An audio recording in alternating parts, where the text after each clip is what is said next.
My name is Elaine, and at 55, I find myself in the sterile quietude of a hospital room, the IV drip a constant reminder of the battle I'm facing, cancer.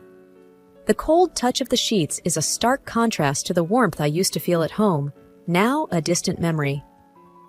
15 years have lapsed since I walked down the aisle to George, a widower with a bright-eyed daughter, Mia. She was 10, all pigtails and toothy smiles, eagerly accepting me not just as her father's wife, but as a mother in spirit. She became the daughter I never had, the unexpected joy in a marriage I thought would fill the pages of my life with love and companionship. George was a man of stature, a businessman whose allure was as much about his charisma as it was the way he seemed ready to build a new life with me. But time has a way of eroding facades, and his once tender patience gave way to relentless demands.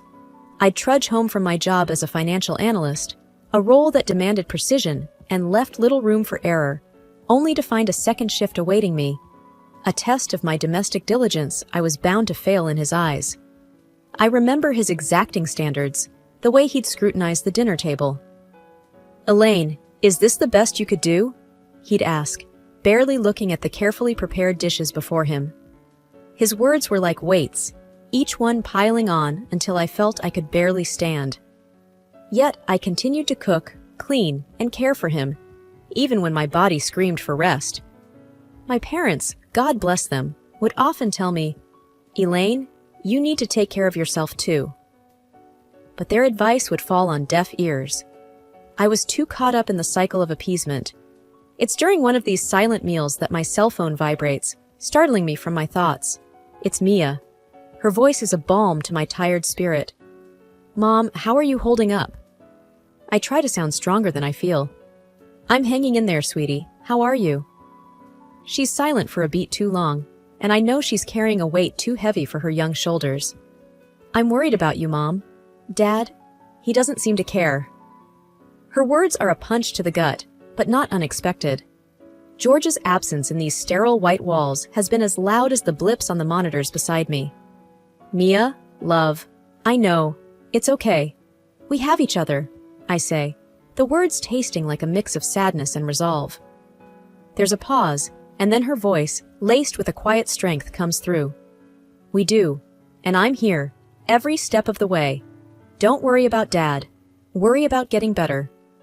Her reassurance is the anchor I didn't know I needed. When she visits, we don't talk about George, or the cold dinners, or the way his eyes no longer held any warmth for me.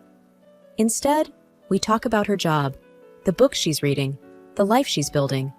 Her resilience and independence make me proud, and I cling to the fact that I played some part in shaping the incredible woman she's become.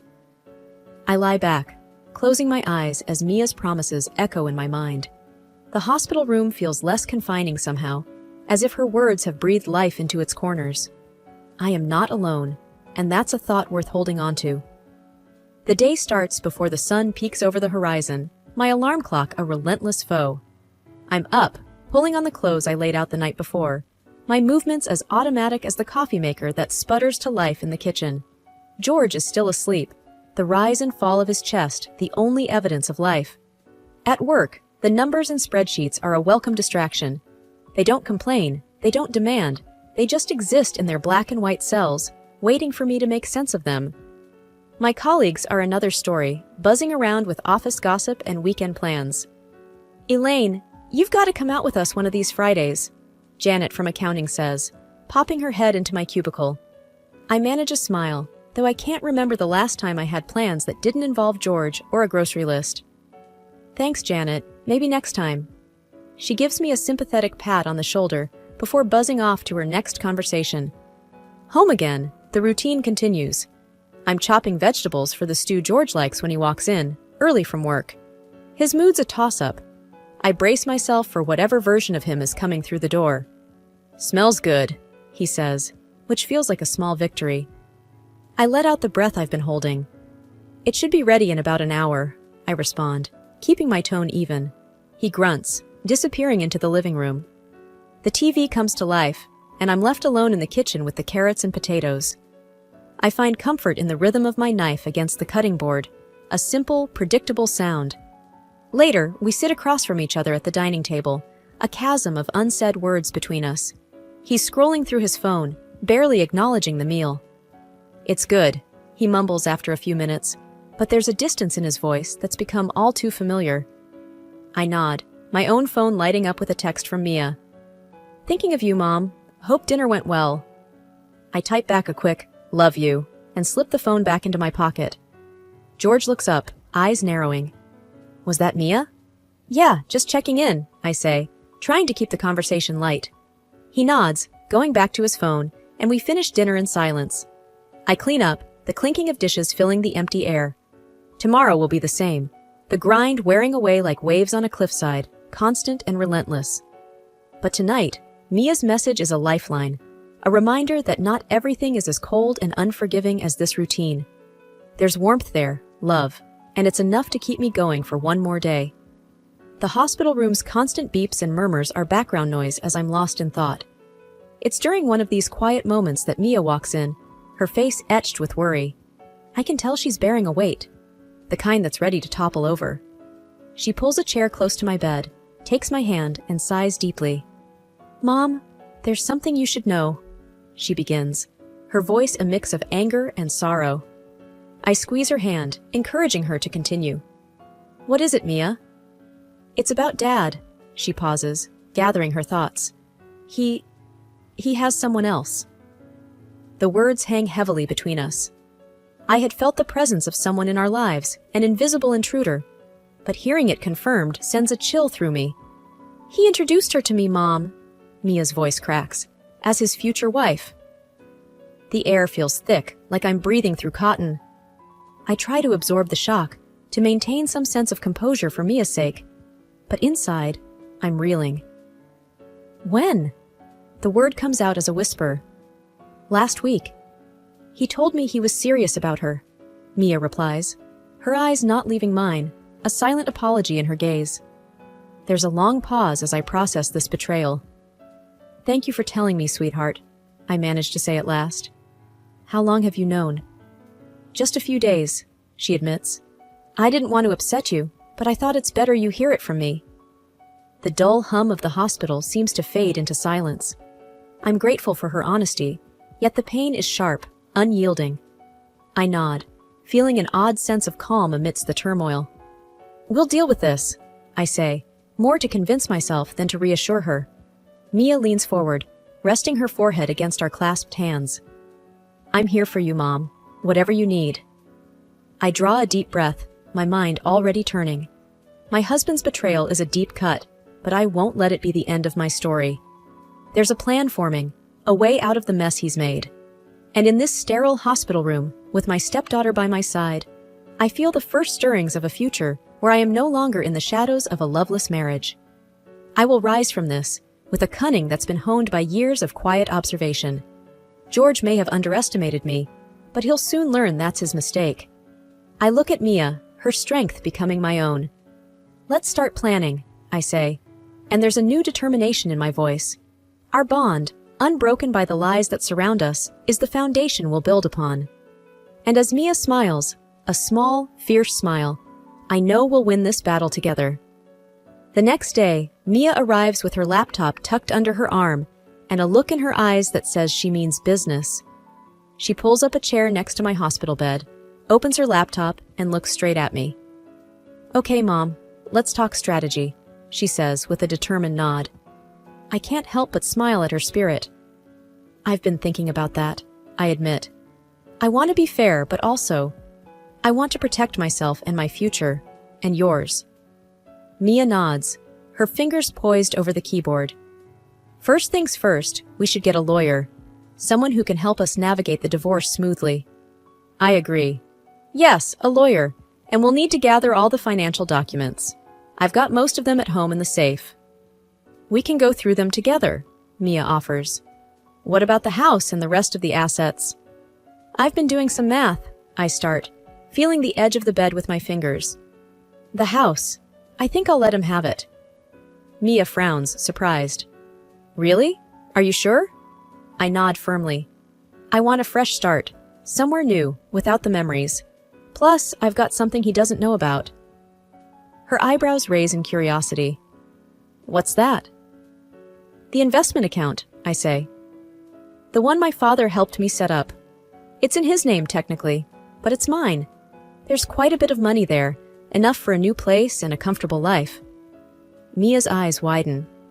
He doesn't know about that? No, and he won't, I state. That money was from before we married. It's separate, and I want to keep it that way. Mia types away, probably making notes. Got it. We keep that account quiet. We should also think about alimony or any spousal support. I shake my head. I don't want his money, but I won't say no if it's offered. It could be useful. Okay, Mia says. And after the legal stuff is sorted? That's when I start my new life, I say, looking out the window. I want to travel, see places I've always dreamed of. When I'm well, of course.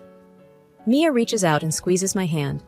You'll get well, Mom, and I'll be right there with you wherever you go. I squeeze back, feeling a surge of gratitude for this girl. No, this woman, who's been my rock.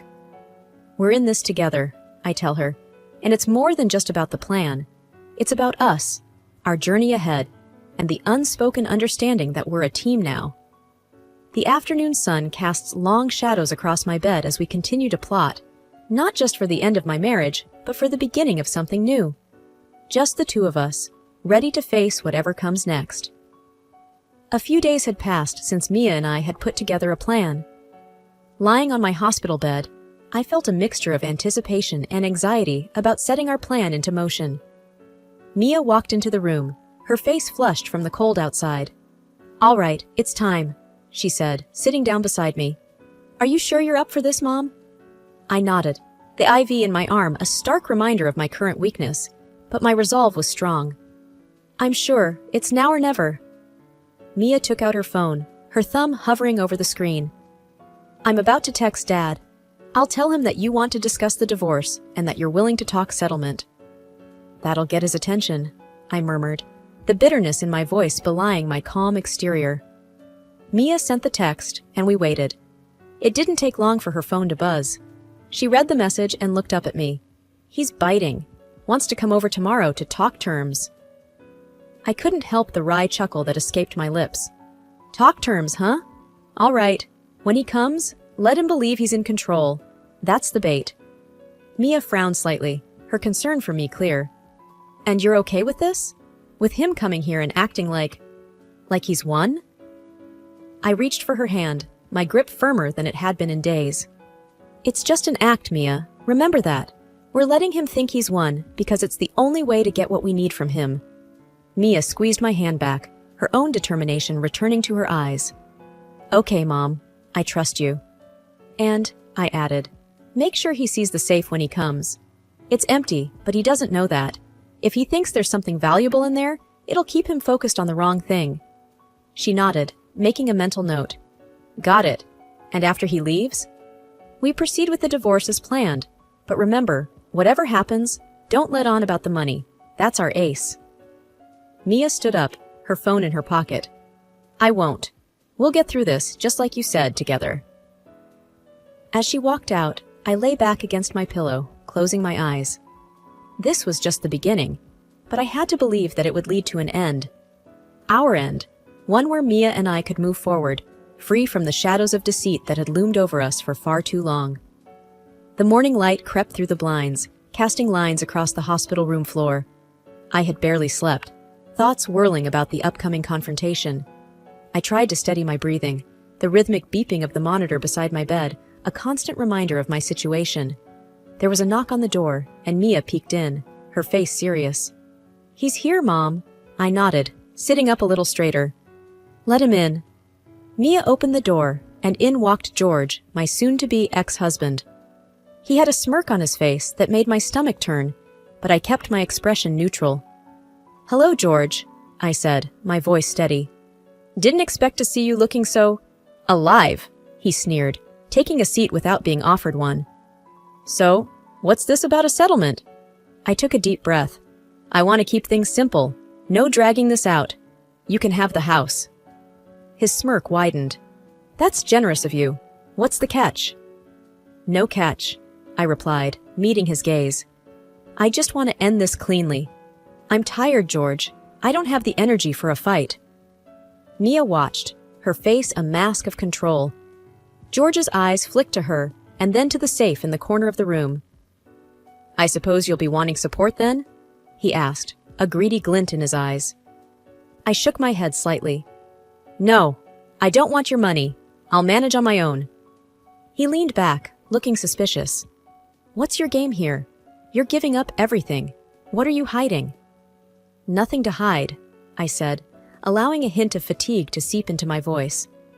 "I just want peace, George, and I think you do too." He snorted. "Yeah, peace, with a young, beautiful woman waiting for me." Mia's hand clenched into a fist, but she didn't speak. "I hope she makes you happy," I said quietly. George stood up, looking around the room once more. "Fine. I'll have my lawyer call yours. We'll get this over with." As he reached the door, he paused and looked back at me. "You're a fool, you know that? Letting go of everything without a fight." I met his gaze, my own eyes clear.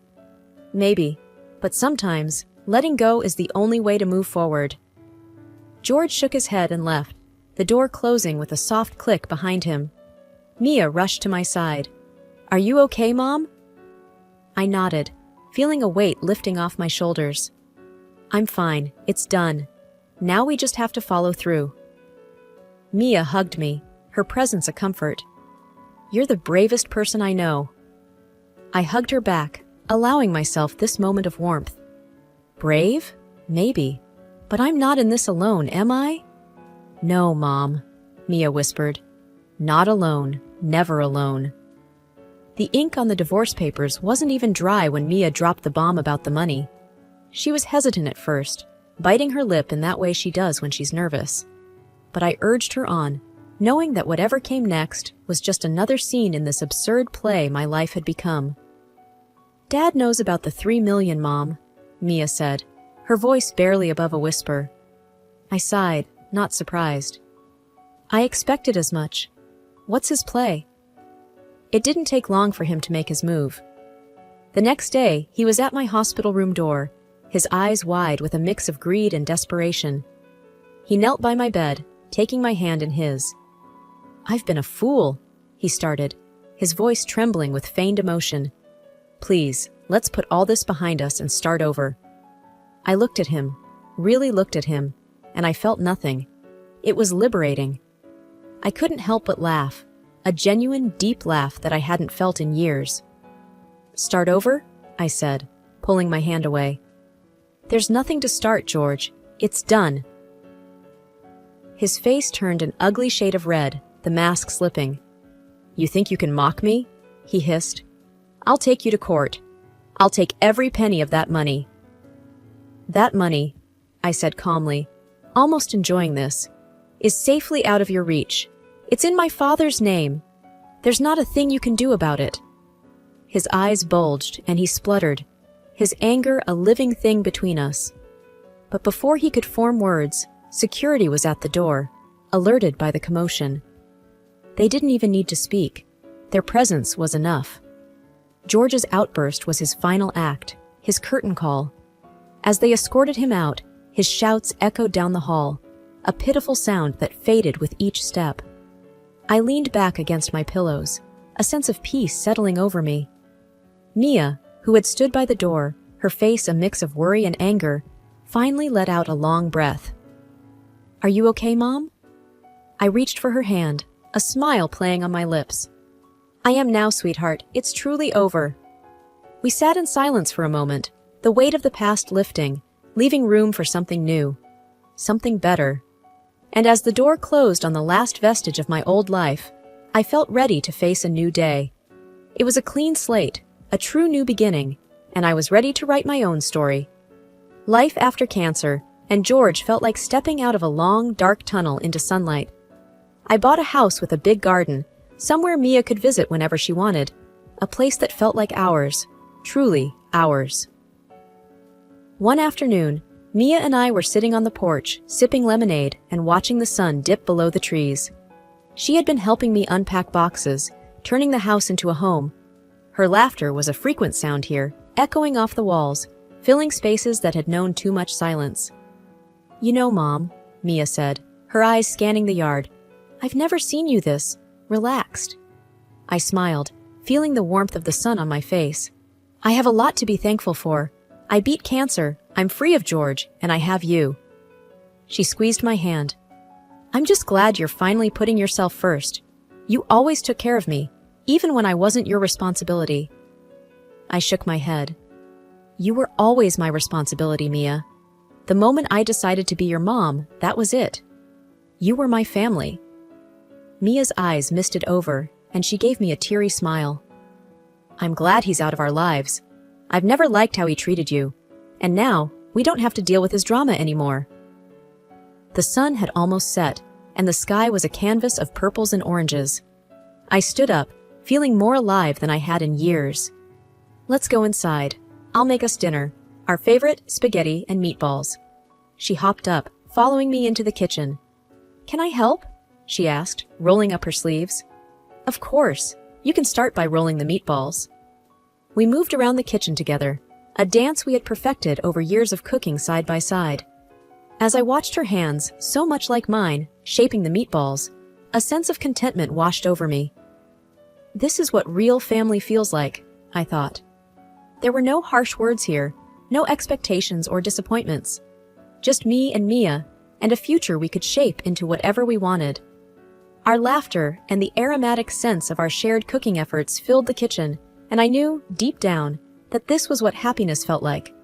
After years of just going through the motions, I was finally living. And I had the real family, my daughter, to thank for it.